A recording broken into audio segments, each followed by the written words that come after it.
दोस्तों आईपीएल 2024 में super Sunday के दूसरे मुकाबले के लिए एक दूसरे के आमने सामने खड़ी थी आईपीएल इतिहास की दो सबसे नई टीमें। गुजरात टाइटंस के सामने थी राहुल की लखनऊ सुपर जायंट्स। लखनऊ के इकाना स्टेडियम में जबरदस्त घमासान के लिए पूरा क्राउड बेहद एक्साइटेड था।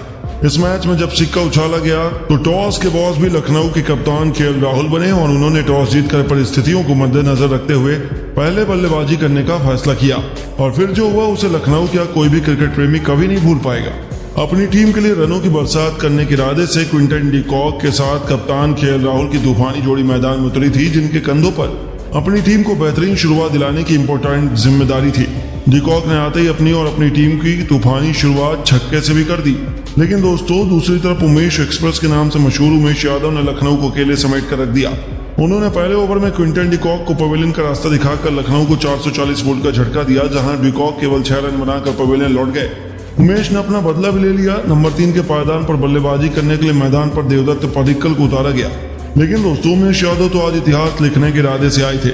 इस बार तीसरे ओवर में उमेश यादव ने पडिक्कल का शिकार कर लखनऊ की कमर तोड़कर रख दी, जहां पडिक्कल भी केवल 7 गेंद पर 7 रन बना पाए और इस बार उमेश यादव को चौका मारना पडिक्कल को बहुत भारी पड़ा। 3 ओवर में ही लखनऊ की क्रिकेट टीम केवल 18 रन बना पाई और उनके 2 बल्लेबाज पवेलियन की शोभा बढ़ाने लौट आए थे। दूसरी तरफ से कप्तान राहुल केवल अपनी टीम की बर्बादी देख रहे थे और उनका साथ निभाने के लिए मैदान में आए थे मार्कस स्टोइनिस। हालांकि राहुल को ज्यादा देर तक रोक पाना गेंदबाजों के लिए कितना मुश्किल होता है ये तो आप जानते ही हैं। चौथे ओवर में स्पेंसर जॉनसन को निशाना बनाते हुए राहुल ने उनकी लगातार 2 गेंद पर 2 जबरदस्त चौके लगाए और स्टोनिस ने भी ओवर की आखिरी गेंद पर चौका जड़कर अपना खाता पावर प्ले के 5वें ओवर में उमेश यादव के खिलाफ दोनों खिलाड़ियों ने मिलकर 12 रन बटोरे और 6 ओवर के पावर प्ले में बड़ी मुश्किल से लखनऊ की टीम केवल 47 रन बना पाई थी। गुजरात के गेंदबाज गेंद नहीं बल्कि आग के गोले बरसा रहे थे। पिच ने उन्हें काफी मदद मिल रही थी और रन बनाना यहाँ आसान नहीं था। 7वें ओवर में मोहित शर्मा को चौका मारकर मार्कस स्टोइनिस ने अपनी टीम लखनऊ को 50 रनों के पार पहुंचाया और ये दोनों बेहद फूंक फूंक कर कदम रख रहे थे। उन्होंने रिस्क लेना जरूरी भी नहीं समझा और धीरे धीरे उन्होंने लखनऊ की गाड़ी को पटरी पर वापस लाया। 9वें ओवर में आखिरी दोनों खिलाड़ियों ने मिलकर 50 रनों की एक मैच टर्निंग पार्टनरशिप को अंजाम दिया। 10 ओवर में लखनऊ की क्रिकेट टीम ने 74 रन बना लिए और इसका अंदाजा आप इसी बात से लगा सकते हैं कि बल्लेबाजी करना कितना मुश्किल था, क्योंकि लखनऊ की पारी कछुए की रफ्तार से आगे बढ़ रही थी और अब तक तो ऐसा ही लगा था कि गुजरात के गेंदबाज पूरे तरीके से मुकाबले में शिकंजा कसा हुआ है, क्योंकि इन दोनों बल्लेबाजों के लिए रन बनाना बेहद मुश्किल हो रहा था। धीरे धीरे ये दोनों खिलाड़ी अपने अपने अर्धशतक के करीब पहुंचने लगे, लेकिन तभी 13वें ओवर लेकर के आए दर्शन नालकंडे ने राहुल को अपने जाल में फंसाकर लखनऊ को सबसे बड़ा झटका दिया था, जहां केएल राहुल 31 गेंद पर केवल 3 चौकों की बदौलत 33 रन की एक बेहद धीमी पारी खेलकर वापस लौटे।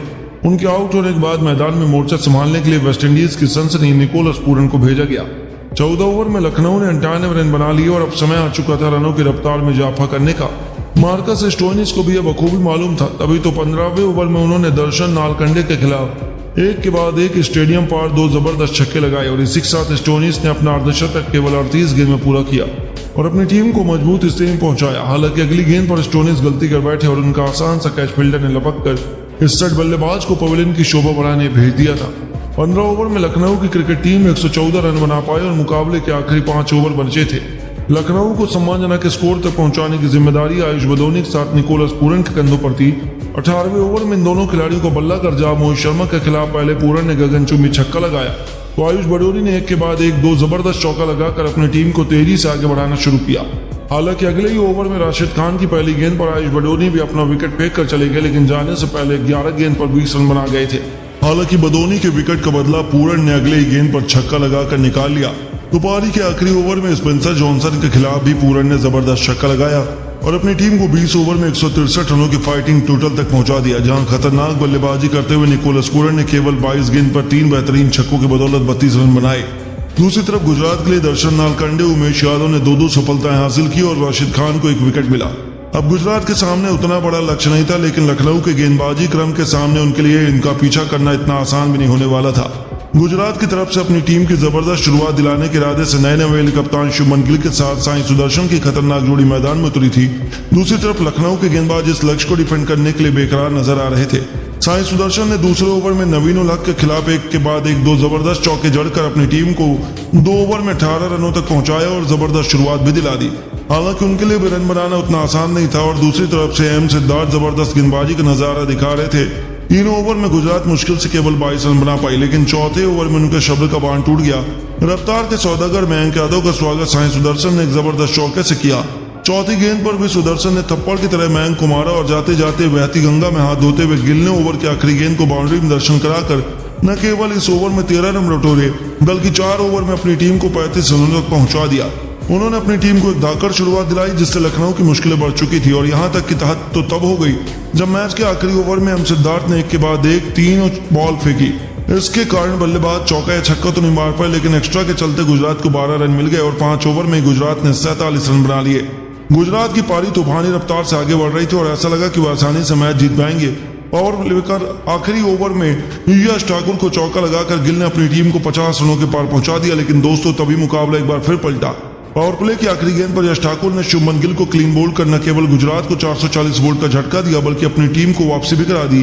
6 ओवर में गुजरात की टीम 54 रन बना रवि बिश्नोई ने केन विलियमसन को केवल 1 रन बनाकर वापस भेजा, तो कुणाल पांड्या ने एक ही ओवर में 2 विकेट लेकर पूरे के पूरे मैच को लखनऊ की तरफ मोड़ दिया। पारी के 9वें ओवर में कुणाल पांड्या ने पहले साई सुदर्शन का शिकार किया और यह बल्लेबाज 31 रन बनाकर वापस लौटा। फिर शरद को वापस भेजकर कुणाल ने अपनी टीम की जीत का ऐलान कर दिया और 13वें ओवर में उन्होंने नालकंडे का शिकार कर आधी गुजरात की पारी को समेट दिया, जहां 12.01 ओवर में गुजरात केवल 80 रन बना पाई और वह जीत से कोसों दूर थे। आखिरकार अपनी कातिलाना गेंदबाजी से लखनऊ ने गुजरात के जबड़े से जीत को छीनकर सबको हैरान कर दिया।